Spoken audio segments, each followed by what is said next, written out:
कई लोग बिल्ली के रास्ता काटने, अशुभ दिनों या अशुभ अंकों को अपशकुन मानते हैं। क्या यह अंधविश्वास है? जब तक हम भगवान का आश्रय नहीं लेते और उनका भजन नहीं करते, तब तक शुभ भी अशुभ ही है और अशुभ तो अशुभ है ही। जब हम प्रभु की शरण लेंगे तो शुभ अशुभ का नाश हो जाएगा और हमें अखंड प्रसन्नता प्राप्त होगी। प्रभु की शरण में जाने पर कोई भी अपशगुन हमारा अमंगल नहीं कर सकता। कोई भी ग्रह नक्षत्र या देवी देवता हमारा अमंगल नहीं कर सकते। भगवान अपने शरणागत की हर समय स्वयं रक्षा करते हैं। करौ सदा तिनके रखवारी, जिमि बालक राखै महतारी। श्री रामचरितमानस। मैं सदा अपने भक्तों की वैसे ही रखवाली करता हूँ जैसे माता बालक की रक्षा करती है। जड़ भरत जी का वास्तविक नाम भरत था। अपने पिछले जन्म में वे स्वयंभू वंशी ऋषभदेव जी के पुत्र थे। उस जन्म में एक मृग के शावक से अत्यधिक आसक्ति के कारण मृत्यु के समय उन्होंने उसके बारे में सोचा, जिससे उन्हें मृग का शरीर प्राप्त हुआ। मृग के शरीर में रहते हुए उन्हें संतों का संग प्राप्त हुआ। जब उन्होंने मृग शरीर का त्याग किया तो उन्हें ब्राह्मण के रूप में पुनर्जन्म मिला। ब्राह्मण का शरीर पाकर भी उन्हें अपने पिछले जन्म का ज्ञान पूर्ण रूप से याद। उन्होंने सोचा कि इस जीवन में उनकी भक्ति में कोई बाधा न आए, इसलिए उन्होंने जानबूझकर पागलों जैसा व्यवहार करना शुरू किया।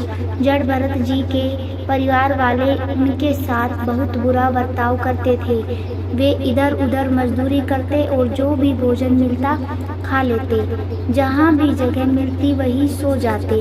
वे सुख दुख और मान अपमान को समान मानते थे। शारीरिक रूप से वे बहुत स्वस्थ और बलिष्ठ थे। उन्हीं दिनों एक डाकू संतान प्राप्ति के लिए किसी व्यक्ति की बलि भद्रकाली को चढ़ाने की तैयारी कर रहा था।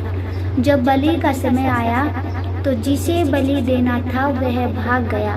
डाकू ने अपने आदमियों को आदेश दिया कि वे किसी और को पकड़ कर लाए। डाकू के आदमियों की नज़र जड़ भरत पर पड़ी, जो स्वस्थ और बलवान दिख रहे थे। वे उन्हें पकड़कर ले गए। डाकू ने जड़ भरत को स्वादिष्ट भोजन कराया और उन्हें माला पहनाकर भद्रकाली के सामने बलि के लिए बैठा दिए। जैसे ही डाकू ने खड्ग उठाया और उन पर चलाने का प्रयास किया, देवी हुंकार के साथ प्रकट हुई। उन्होंने डाकू के हाथ से खड्ग छीनकर उसी से उसका सिर काट दिया। यह देखकर बाकी डाकू भाग खड़े हुए। यदि कोई भगवान के शरणागत भक्त का अमंगल करने की कोशिश करता है तो उसका सर्वनाश निश्चित है। हमें जीवन में डर इसलिए लगता है क्योंकि हमने भगवान का आश्रय नहीं लिया। भगवान कर्तुम अकर्तुम अन्यथा कर्तुम समर्थ है, अर्थात वे संभव को असंभव और असंभव को संभव कर सकते हैं। जहाँ से सुई का धागा भी नहीं जा सकता, वहाँ प्रभु अनंत ब्रह्मांडों को पार कर सकते हैं। यदि हम ऐसे सर्व सामर्थ्यशाली प्रभु पर भरोसा कर ले और फिर हमारा कुछ नुकसान हो जाए तो इसे क्या परेशानी है।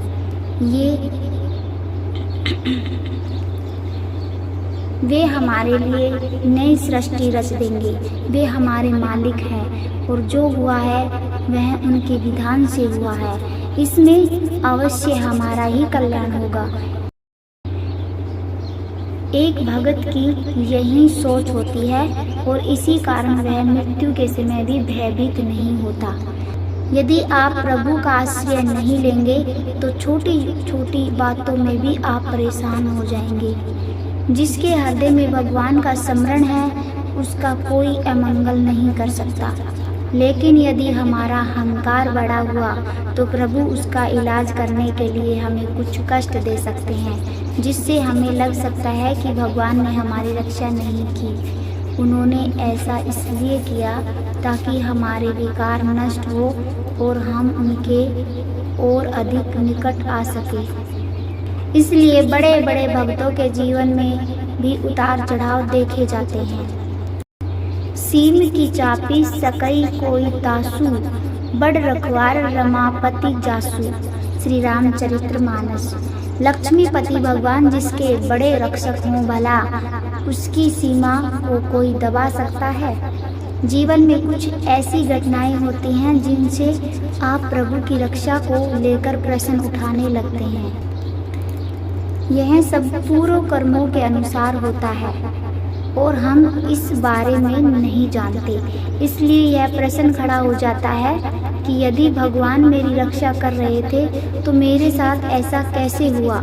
यदि आपको अपने पुराने कर्म और चरित्र के बारे में जानकारी होती तो आपको लगता कि जो हुआ वह सही हुआ। बड़े बड़े संतों के जीवन में भयानक रोग और कष्ट देखे जाते हैं। तब प्रश्न उठता है कि भगवान का भजन करने पर भी इन्हें ऐसी पीड़ा क्यों होती है। यह पूर्व कर्मों का फल होता है। अनंत जन्मों के हिसाब को प्रभु छोटे मोटे कष्ट देकर निपटाते हैं और उन्हें परम पद तक ले जाते हैं। हम अज्ञान के कारण यह नहीं समझ पाते।